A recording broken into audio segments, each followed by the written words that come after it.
In this video I'm going to show you how to replace the ink cartridges in your HP DeskJet 4123 all-in-one printer. So switch on the printer, so press the power button. So these are the two ink cartridges, color and black, number 67. So take them out of the plastic packaging. Also open the front door. Open this.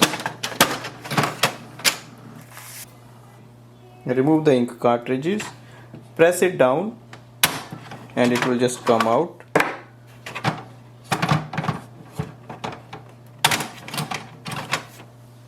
Now take your new ink cartridge,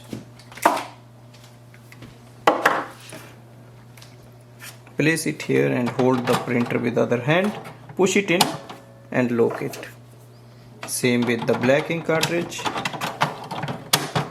Close the door. On the printer screen, just check if everything is okay, and now we can start using this printer. Thanks for watching.